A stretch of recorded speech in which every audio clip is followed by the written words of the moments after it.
সালামু আলাইকুম ওয়া রাহমাতুল্লাহি ওয়া বারাকাতুহু। নাহবেমির ধারাবাহিক ক্লাসের আজকের ভিডিওতে আপনাদেরকে স্বাগতম। গত ক্লাসে আমরা নির্দিষ্টতা এবং অনির্দিষ্টতার দিক দিয়ে ইসিমের প্রকার, মারেফা এবং নাকেরা নিয়ে আলোচনা করেছিলাম। আর আজকে আমরা লিঙ্গ হিসাবে ইসিমের প্রকারভেদ নিয়ে আলোচনা করব। প্রথম প্রশ্নই দেখেন, লিঙ্গ হিসেবে ইসিম কত প্রকার ও কি কি? লিঙ্গ হিসেবে ইসিম দুই প্রকার। প্রথম প্রকার হচ্ছে মুজাক্কার তথা পুরুষ লিঙ্গ এবং দ্বিতীয় প্রকার হচ্ছে মুয়ান্নাস তথা স্ত্রীলিঙ্গ। বাংলাতে যদিও আরো দুইটি প্রকার হয়, অর্থাৎ চারটি প্রকার হয় লিঙ্গের, কিন্তু আরবি গ্রামারে শুধুমাত্র দুই প্রকার। এক কথায় আরবিতে যত শব্দ রয়েছে হয়তো তা পুরুষ লিঙ্গ হবে, অর্থাৎ পুরুষবাচক শব্দ হবে, অথবা স্ত্রীলিঙ্গ হবে, স্ত্রীবাচক শব্দ হবে। আর পুরুষ লিঙ্গকে মুজাক্কার এবং স্ত্রীলিঙ্গকে মুয়ান্নাস বলা হয়। মুজাক্কারের উদাহরণ দেখেন, রাজুলুন একজন পুরুষ। দেখেন রাজুলুন একজন পুরুষ, তাহলে তা কি বোঝাচ্ছে? পুরুষ লিঙ্গ বোঝাচ্ছে, তাই তা হচ্ছে মুজাক্কার। আর মুয়ান্নাসের উদাহরণ হচ্ছে ইমরাতুন তথা একজন মহিলা। এখন আমরা দেখি মুজাক্কার কাকে বলে। মুজাক্কার এমন ইসিমকে বলে যাতে আলামতে তানিস তথা স্ত্রীলিঙ্গের চিহ্ন পাওয়া যায় না। তাহলে আমরা দেখলাম মুজাক্কার বলা হয় যদি তার মধ্যে আলামতে তানিস তথা স্ত্রীলিঙ্গের চিহ্ন বা স্ত্রীলিঙ্গের আলামত পাওয়া যায় না, তাই হচ্ছে মুজাক্কার। যেমন রাজুলুন পুরুষ। এখন আমরা কিভাবে বুঝবো যে তার মধ্যে আলামতে তানিস রয়েছে কিনা না? আমরা একটু সামনেই আলামতে তানিস তথা স্ত্রীলিঙ্গের আলামতগুলো দেখব, তখনই অতি সহজে বুঝতে পারবো রাজুলুনের মধ্যে তা রয়েছে কিনা না। আলামত দেখার পূর্বে আমরা মুয়ান্নাসের সংজ্ঞা দেখে নেই। মুয়ান্নাস কাকে বলে তা একদম সহজ, মুজাক্কারের বিপরীত হবে। যেমন মুয়ান্নাস এমন ইসিমকে বলে যাতে আলামতে তানিস পাওয়া যায়। যদি কোনো শব্দের মধ্যে আলামতে তানিস পাওয়া যায় তাহলে তা মুয়ান্নাস। যদি কোনো শব্দের মধ্যে আলামতে তানিস পাওয়া যায় না তাহলে তা হচ্ছে মুজাক্কার। যেমন ইমরাতুন অর্থ হচ্ছে মহিলা। এখন আমরা আলামতগুলো দেখে নেই, তাহলে অতি সহজেই আমরা বুঝতে পারবো। মুয়ান্নাসের আলামত কয়টি ও কি কি? মুয়ান্নাসের আলামত হচ্ছে চারটি। দেখেন প্রথম প্রকার হচ্ছে তায়ে মালফুজা তথা স্পষ্ট তা হওয়া। যেমন তলহাতুন একজনের নাম। এখানে দেখেন তলহাতুন শব্দের মধ্যে শব্দের শেষে একটি গুলতা রয়েছে, আর তা হচ্ছে স্পষ্ট তথা বাক্যে উল্লেখ রয়েছে, তাই তা হচ্ছে মুয়ান্নাস, কারণ তার মধ্যে মুয়ান্নাসের একটি আলামত রয়েছে। এখন দেখেন ইমরাআতুন, আমরা যদিও অর্থ না জানি তাহলে তার মধ্যে আমরা আলামত পেয়ে যাচ্ছি, শব্দের শেষে একটি তায়ে মালফুজা তথা স্পষ্ট তা রয়েছে, তাই তা হবে মুয়ান্নাস। তারপর দেখেন সর্বমোট চারটি রয়েছে, আমরা প্রথমটি দেখলাম। দ্বিতীয়টি হচ্ছে আলিফে মাকসুরা হবে। আলিফে মাকসুরা কি? শব্দের শেষে ইয়া হবে এবং তার উপর একটি খারা জবর হবে, তাই হচ্ছে আলিফে মাকসুরা।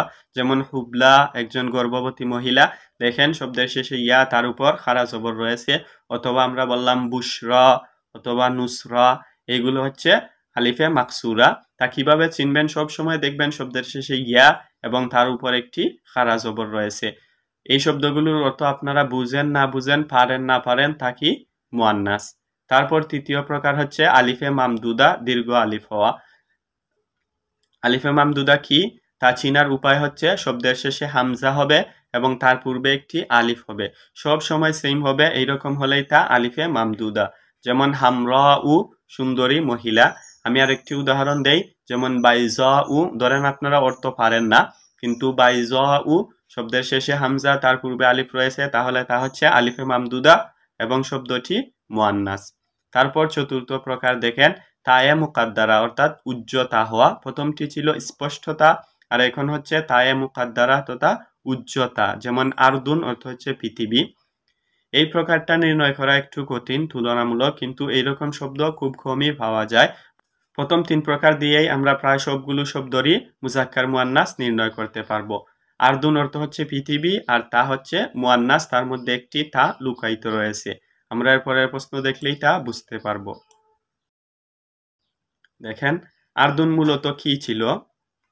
আরদুন শব্দটি মূলত আরদাতুন ছিল। দেখেন শব্দের শেষে একটি তা রয়েছে, কেননা আরদুন এর তাসগীর উরাইদাতুন ব্যবহৃত হয়, আর কোনো শব্দের তাসগীর করলে তার মূল রূপ প্রকাশ পায়। এ ধরনের মুয়ান্নাসকে মুয়ান্নাসে সেমাই বলে। মুয়ান্নাসে সেমাই মানে হচ্ছে শ্রুতি নির্ভর স্ত্রীলিঙ্গ। দেখেন প্রথমেই আমরা দেখি আরদুন এর তাসগীর হচ্ছে উরাইদাতুন, যেইভাবে ইবনুন এর তাসগীর হচ্ছে বুনাইয়ুন।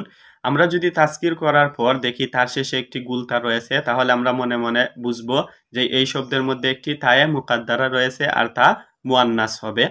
আর পরিশেষে কি বলা হয়েছে, এই ধরনের মুয়ান্নাসকে মুয়ান্নাসে সেমাই বলা হয়।